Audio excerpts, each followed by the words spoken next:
नमस्कार मंडळी. आजची कथा सस्पेन्स आहे, म्हणून कोणतीही प्रस्तावना न करताच डायरेक्टली सुरू करूया. कथेचं नाव आहे क्रेडिट. लेखन आणि सादरीकरण मंजिरी कारेकर. रात्रीचे 12 वाजून गेले होते. अजूनही इन्स्पेक्टर गौतम समोरची फाईलच चाळत होते.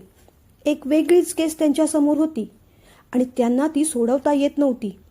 एका हुशार, धाडसी, बुद्धिमान अधिकाऱ्याच्या बुद्धीच्या ठिकऱ्या उडाव्यात अशी अवस्था त्या गुन्हेगाराने करून ठेवली होती.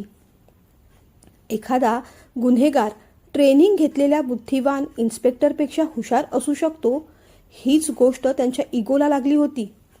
पुन्हा पुन्हा तीच पानं, त्याच केसेस ते वाचून पाहत होते, पण नेमका क्लू काही मिळत नव्हता.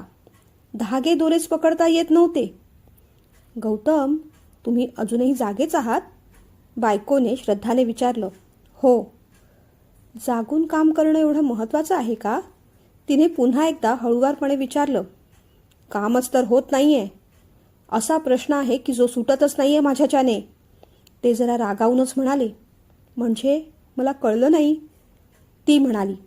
आता काय सांगू, एक खूप विचित्र अनाकलनीय केस मी हाताळतोय, पण मला त्याचं उत्तरच मिळत नाहीये.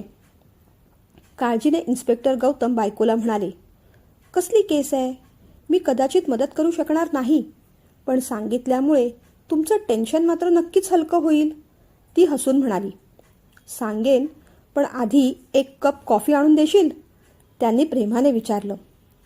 काय हे गौतम, मगाचपासून 6वी कॉफी आहे तुमची. अहो, कामासाठी तब्येतीची हेळसांड का करताय तुम्ही? तिने रागाने विचारलं. हे पहा, वाटल्यास तुम्ही नंतर आम्हाला बेड्या घाला, पण आधी प्लीज कॉफी आणून द्या. जा पाहू. त्याने आग्रह धरल्यावर मग तिचा नाईलाज झाला. ती उठली आणि वाफाळत्या कॉफीचा मग इन्स्पेक्टरांच्या समोर ठेवला. गरम गरम कॉफीची त्यांना गरजच होती. खरं तर कॉफीची गरज नव्हती. ही कॉफी घेतली नसती तरीही त्या केसमुळे त्यांना झोप येणार नव्हतीच, पण थोडंसं फ्रेश वाटावं, बुद्धीला चालना मिळावी म्हणून त्यांनी ती कॉफी घेतली होती. आता तरी सांगाल? श्रद्धाने विचारलं. त्यांनी कॉफीचा मग टेबलावर ठेवला. आपली 2-3 बोटं टक टक टक अशी टेबलावर हलकेच आपटली. बोलायला सुरुवात केली. ही जी केस आहे ना, अगदी विलक्षण आहे ग. डिजिटल क्राईमची केस आहे. क्राईम होतोय, पण त्यामागचा उद्देश कळत नाहीये. एवढं बोलून ते थांबले. म्हणजे मला समजलं नाही, तिने विचारलं. खरं तर कुणालाच न कळण्यासारखी गोष्ट आहे ही. जो कोणी गुन्हेगार आहे तो प्रतिष्ठित श्रीमंत व्यक्तीच्या अकाउंटचा कोड डिकोड करतो, पैसे ट्रान्सफर करून घेतो. पण आश्चर्याची गोष्ट अशी आहे की त्या व्यक्तीचं अकाउंट पर्सनल अकाउंट नाही, सेव्हिंग्ज अकाउंट आहे. म्हणजे अमाऊंट एखाद्या कंपनीकडे जमा होते आणि त्या कंपनीची माहिती काढायला गेलो तर कळतं की कंपनीच फ्रॉड आहे. म्हणजे अशी कोणतीच कंपनी अस्तित्वातच नाही असं समजतं. मग तो पैसा जातोय कुठे हे कळत नाही. ते शोधून काढेपर्यंत पुन्हा एकदा भयंकर गोष्ट अशी घडते की त्याच रात्री ज्याच्या अकाउंटमधून पैसे गेले त्या प्रतिष्ठित व्यक्तीला फोन जातो. कुणीतरी ब्लॅकमेल करतो. आज रात्रीच तुम्हाला ठार मारून टाकणार अशी धमकी देतो. अर्थातच ती व्यक्ती घाबरून पोलिसांना सगळं सांगते. पोलीस त्यांची यंत्रणा सज्ज सुद्धा करतात, पण गुन्हेगाराने म्हटल्याप्रमाणे काहीच घडत नाही. अगदी पोलीस प्रोटेक्शन काढून घेतल्यानंतर सुद्धा तसं काहीच घडलेलं नाही. आणि गंमत अशी की आठवड्याभराने त्यांचे पैसे पुन्हा त्यांच्या अकाउंटमध्ये ट्रान्सफर होत आहेत.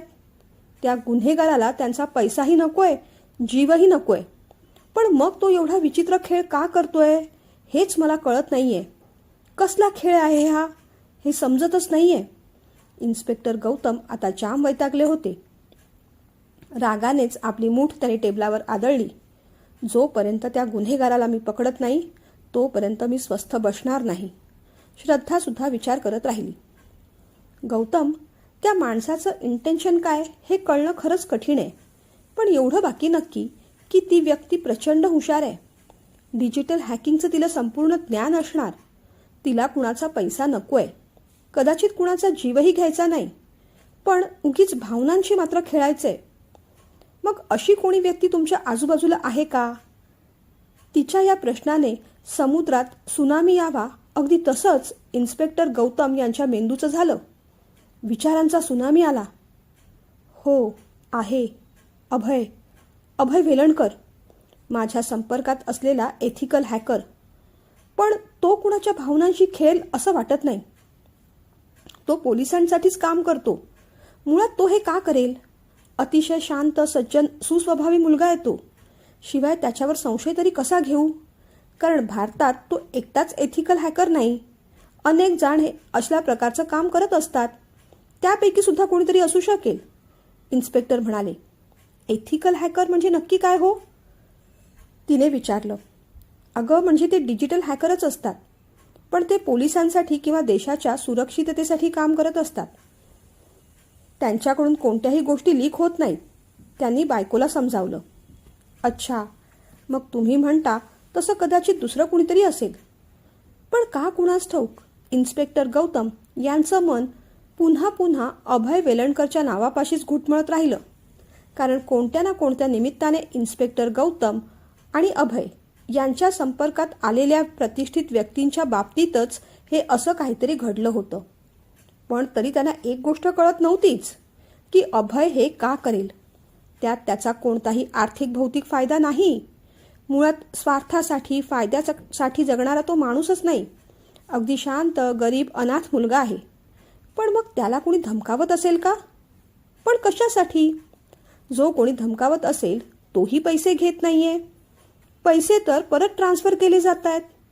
पण मग या भूलभुलैयामागे असं काही असेल का की सुरुवातीला अशा पद्धतीने मिसगाईड करायचं आणि मग मोठ्या पैशांचा डल्ला मारायचा? यात अभयचा हात असेल की आणखीन कुणाचा? जेव्हा अशा केसेस होतात तेव्हा त्या सगळ्याचे सिक्रेट्स एकतर मला, अभयला किंवा सब इन्स्पेक्टर शशांक वैद्यला माहीत असतात. अभयवरचा डाऊट काढून घेतला तर मग डाऊट शशांकवर जातो. पण शशांक असं काही करू शकेल यासाठी मन मानत सुद्धा नाही. पण तरीही काहीच सांगता येत नाही.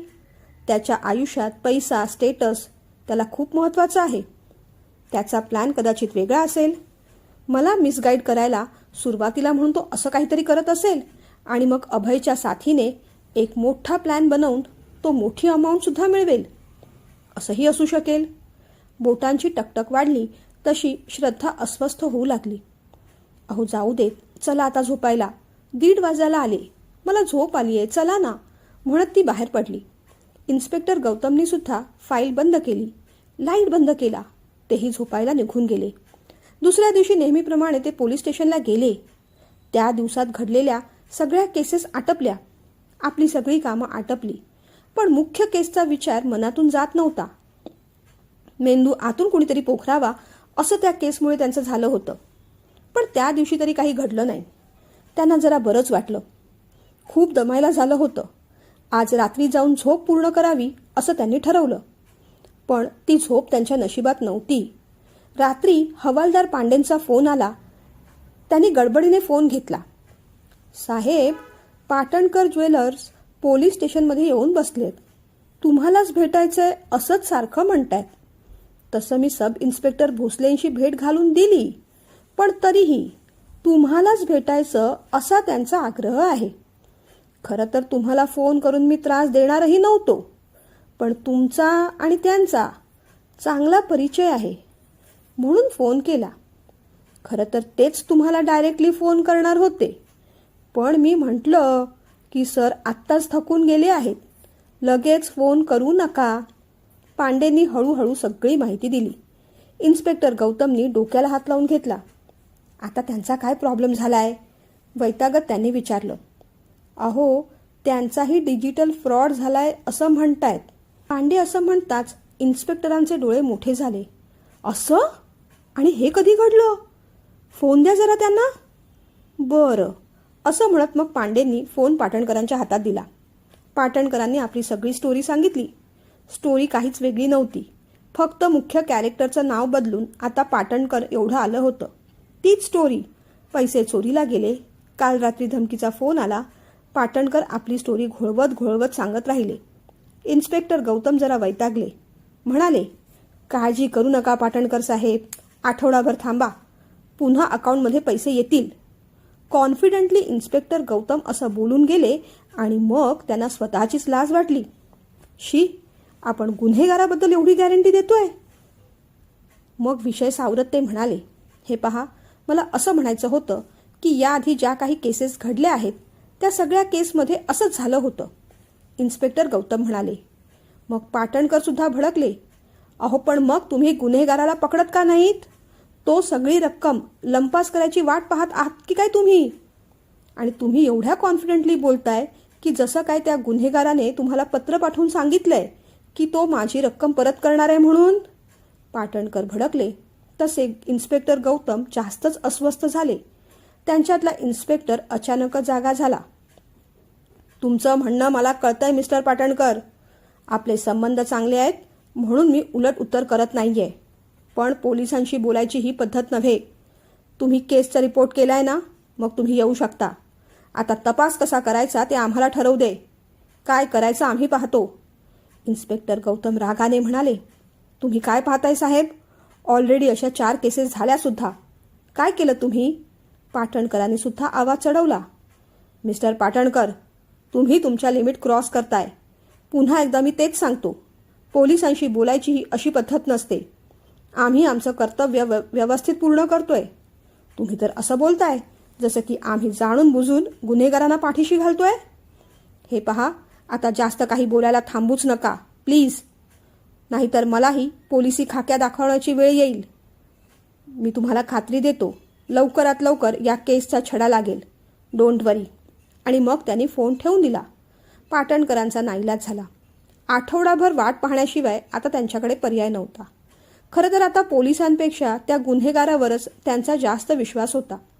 या आधीच्या 4 केसेसमध्ये गुन्हेगाराने जसे पैसे परत केले तसेच आपलेही करावे यासाठी पोलिसांपेक्षा आणि देवापेक्षा सुद्धा ते त्या गुन्हेगाराचीच प्रार्थना करत होते. पोलिसांवरचा विश्वास हळूहळू कमी होत चालला होता. अगदी कुणीही यावं, टपली मारून जावं असं पोलिसी खात्याचं झालं होतं. आणि ही गोष्ट नक्कीच इन्स्पेक्टर गौतम यांना सहन होणारी नव्हती. आपल्या वर्दीवर, कामावर त्यांची निष्ठा होती.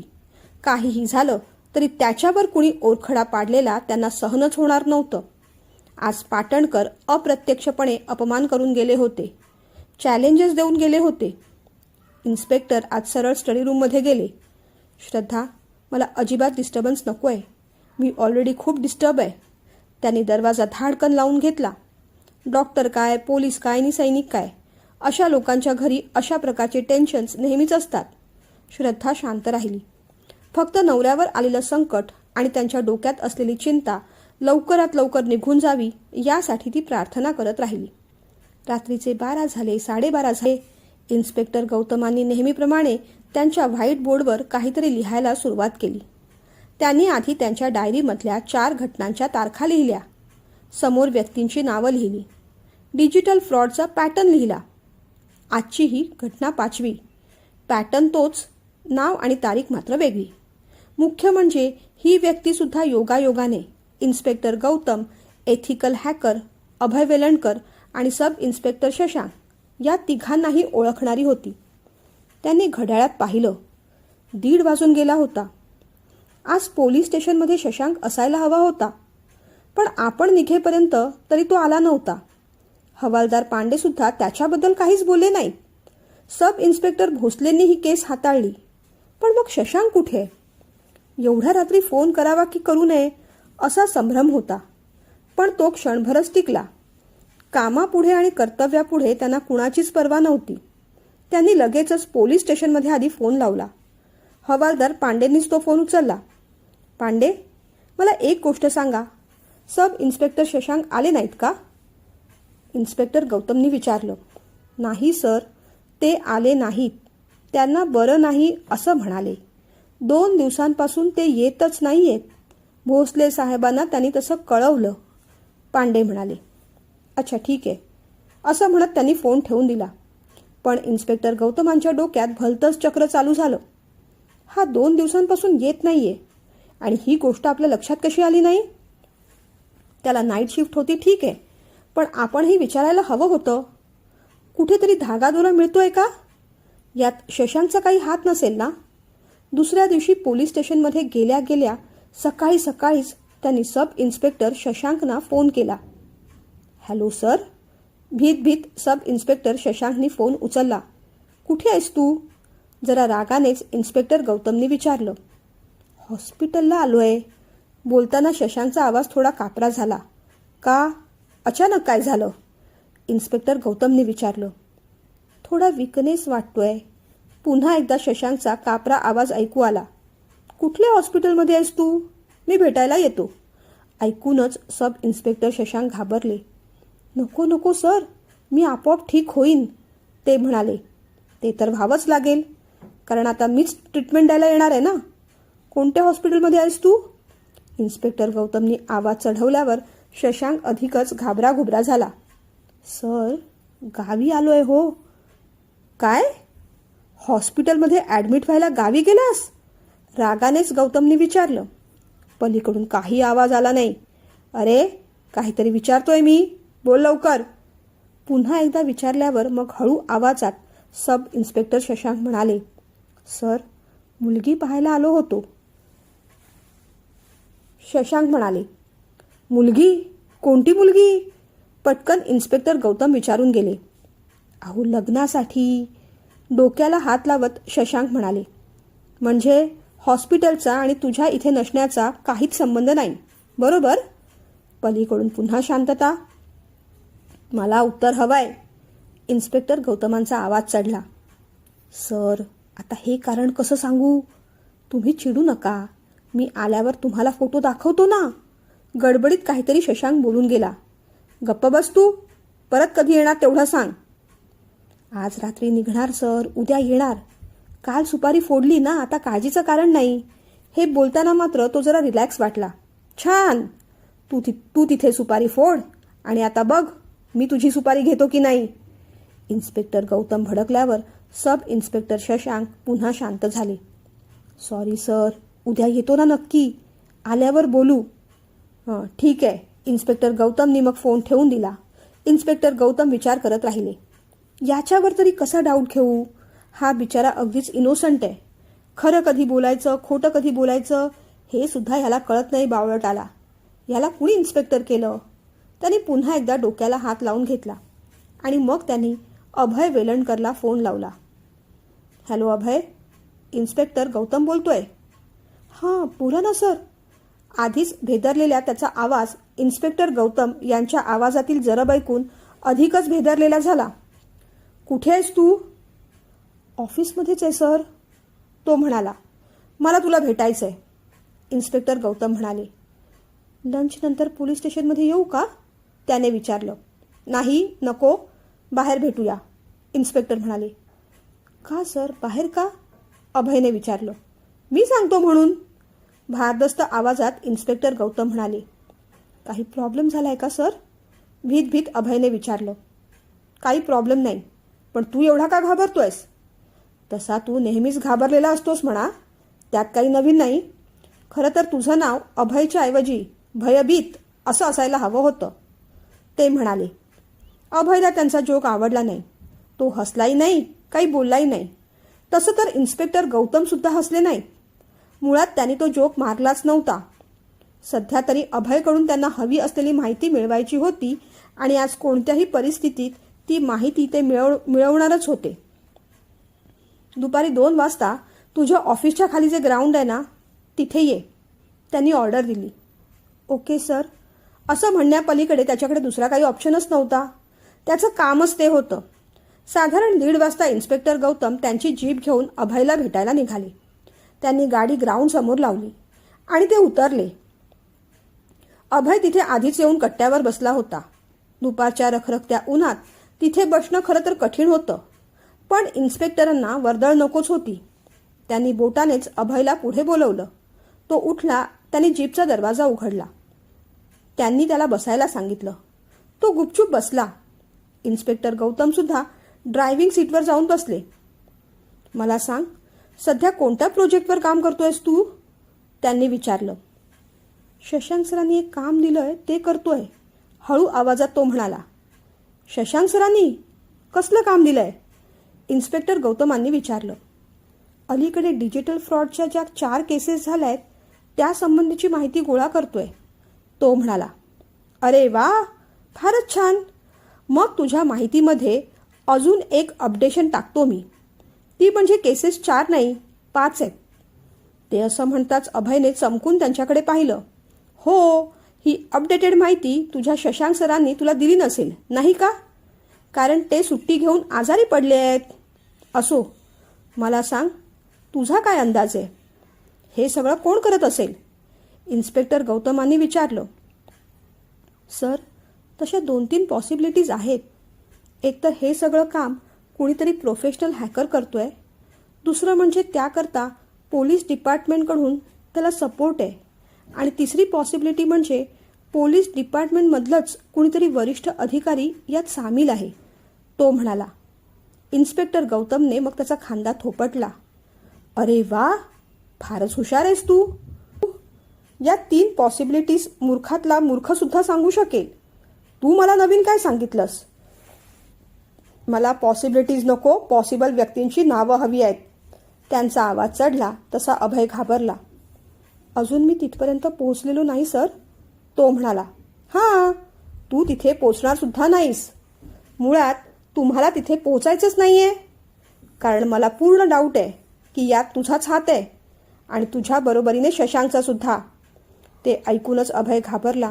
सर, माझ्यावर डाऊट घेताय? नाही हो, मी असं काहीच केलेलं नाही. मुळात मी असं का करेन? यात माझा कोणताच स्वार्थी हेतू नाही. त्याने भीत भीत म्हटलं. तेच तर जाणून घ्यायचंय मला. सांग पटकन, हे सगळं काय चालवलंय तुम्ही? इन्स्पेक्टर भडकले. अभयच्या कपाळावर घाम फुटला. सर, मी गुन्हेगार आहे असंच तुम्ही मानून चालले आहात. हे सगळं मी करतोय असं तुम्हाला का वाटतंय? त्याने विचारलं. कारण या 5ही केसेस तुझ्या, माझ्या आणि शशांकच्या रिलेटेड आहेत. कोणत्या ना कोणत्या कारणावरून आपण या 5 व्यक्तींचा डेटा गोळा केलेला आहे, त्यांच्याशी बोललेलो आहे. त्यांचे कॉन्टॅक्ट नंबर, फोन नंबर आपल्याकडे आहेत. मी तर हे असले फ्रॉड वगैरे काही केलेले नाहीत. त्यामुळे संशयाची सुई तुम्हा दोघांवरच जाते. आता मुद्दा एवढाच आहे की हे तू केलेलं आहेस की शशांकने, ते फक्त मला शोधायचंय. आणि त्यामागे तुमचा नेमका हेतू काय हे सुद्धा. इन्स्पेक्टर साहेब म्हणाले. अभयने हात जोडले. खरंच सांगतो साहेब, या सगळ्या गोष्टीशी आणि या केसशी माझा मुळीच संबंध नाही. तुम्ही मला गेली 6 वर्ष ओळखतात ना. माझा स्वभाव तुम्हाला माहिती आहे. 1-2दा तर तुम्ही माझ्या घरीसुद्धा येऊन गेलात. मी अत्यंत साधा सरळ अनाथ मुलगा आहे. मी राहतो ते घरसुद्धा भाड्याचं आहे. मला पैसे हवे असते तर मी या ना त्या पद्धतीने मिळवलेच असते. माझ्यासारख्या गरीब स्वभावाच्या माणसाचं कुणाशी वयसुद्धा नाही हो. मग मी हे सगळं का करेन? आणि मुळात मला पैसे हवे आहेत म्हणून मी हे सगळं करतोय असं जरी मान्य केलं तरी त्या लोकांच्या अकाउंटमध्ये पुन्हा पैसे जातच आहेत की. मग आता तुम्ही कोणतं जस्टिफिकेशन द्याल? त्याच्या त्या लॉजिकचं इन्स्पेक्टर गौतमांना थोडं कौतुक वाटलं. त्यांनी अभयला आपादमस्तक निहाळलं. हेही खरं आहे. हा मुलगा खरंच खूपच साधा आहे. 23-24 वर्षांचा तरुण. इतर मुलांप्रमाणे याला कसलं व्यसन नाही, छान शौकी नाही, अगदी साधा सरळ. तो हे का करेल? त्याचं घरसुद्धा अगदी साधं आहे. तो म्हणतो त्याप्रमाणे पैसाच कमवायचा असला तर ते कधीच त्याने केलं असतं. पण हा मुलगा तसा नाही. पण तरीही कसून चौकशी ही झालीच पाहिजे. इन्स्पेक्टर गौतमनी पुन्हा आपला मुद्दा रेटला. अरे, मी तेच विचारतोय. पैशासाठी नाही, कुणाचा सूड घ्यायचा म्हणून नाही. मग नेमकं हे तू का करतोयस?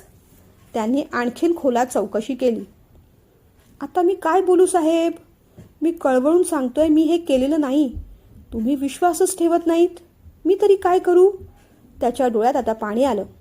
इन्स्पेक्टर गौतम बाहेरून कितीही कठोर वाटले तरी आतून त्यांचा स्वभाव अगदी नरम मऊ होता. ते शांत झाले.